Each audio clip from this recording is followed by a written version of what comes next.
Well, after more than 3 weeks of speculation, Oregon lawmakers will return to the state capitol at the end of next month to come up with a way to try and fund the state's transportation agency. It's the second special session she's called in as many years. Last year for wildfire funding, this time for ODOT. We reported extensively on the lack of a funding plan during the regular session earlier this year, which prompted ODOT to send layoff notices to nearly 500 employees. Tonight, those layoffs are delayed until mid-September and will depend on if lawmakers can come to some sort of compromise next month.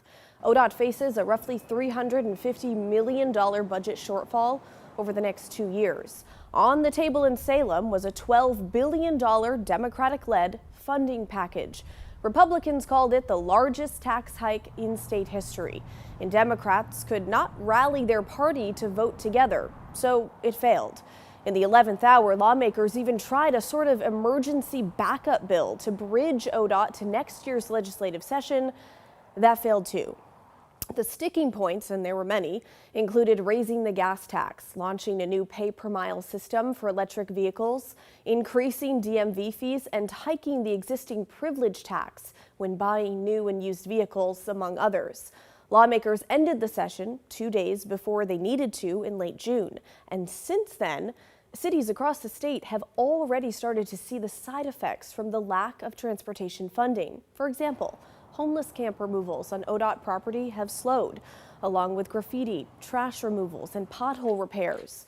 Many city and county transportation departments that also depend on this state money were getting ready to lay off dozens of workers as well.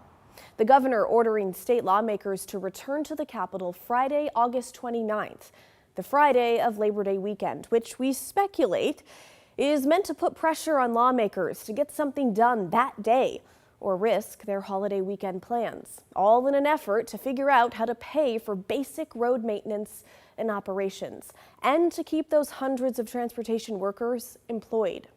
The governor said in a statement today, in part, "I have directed ODOT to postpone the start date of layoffs for an additional 45 days, allowing impacted staff more time to make contingency plans for their livelihoods and their families.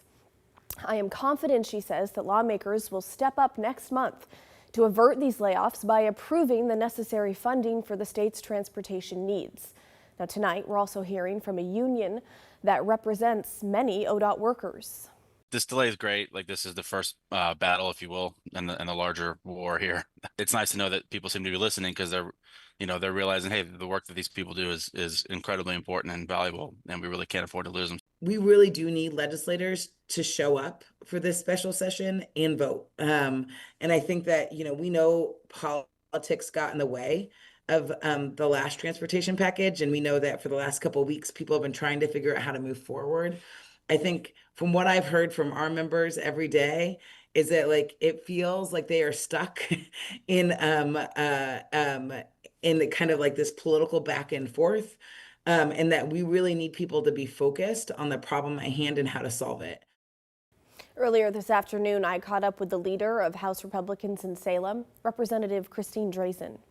We had 6 months in legislative session to work together and get that done. And we absolutely were very sincere in our willingness to work across the aisle. I believe that this should be a bipartisan solution and that there are ways to work together to solve this crisis, because I believe that we share the concern that we have to figure out how to fund these services. The governor added in her statement, the special session will be focused on critical near-term solutions to stabilize basic functions at ODOT and local governments. This is just the first step of many that must be taken to meet our state's long-term transportation needs.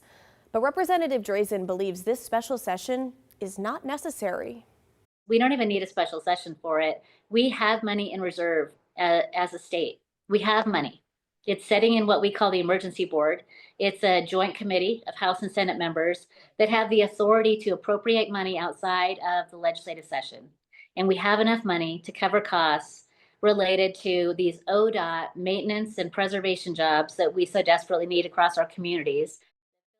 Tonight, Senate Republican leader Daniel Bonham released the following statement, saying in part, for decades, Governor Kotek and her party have prioritized spending on programs that line the pockets of special interests, such as costly housing initiatives that haven't delivered real results, while neglecting critical infrastructure needs. This mismanagement has directly contributed to the crisis we face today. I asked Representative Drazen if she was hopeful that Republicans and Democrats could come together this special session to reach a compromise. Listen. Taxes are not the only solution right now. They just aren't. And so we continue to reach out. My conversation yesterday with the governor was to continue to encourage her to take a different path. And we will continue to reach out and encourage them to work with us. But so far, they have declined. Not exactly encouraging, but time will tell. Today, I also tried to get in touch with two Democrats that were a driving force behind the original funding bill that failed, Representative Susan McLean and Senator Chris Gorsuch, to try and get an idea of how they might craft a compromise bill. Rep. McLean only told me she supports the special session, and I didn't hear back from Senator Gorsuch. Now, if state lawmakers don't come up with a funding solution for ODOT during the special session next month, then the first round of ODOT layoffs would likely occur, along with a second wave planned for early next year. Both together would constitute the largest layoff in the history of Oregon state government. I'm talking with Governor Kotek tomorrow morning about all of this, and we'll bring you that tomorrow night right here on The Story. But first, we want to hear from you. What would you want to ask the governor in regards to transportation funding? And what are your hopes for the special session? Let us know. Email us, thestory@kgw.com, or call and leave us a voicemail, 503-226-5090.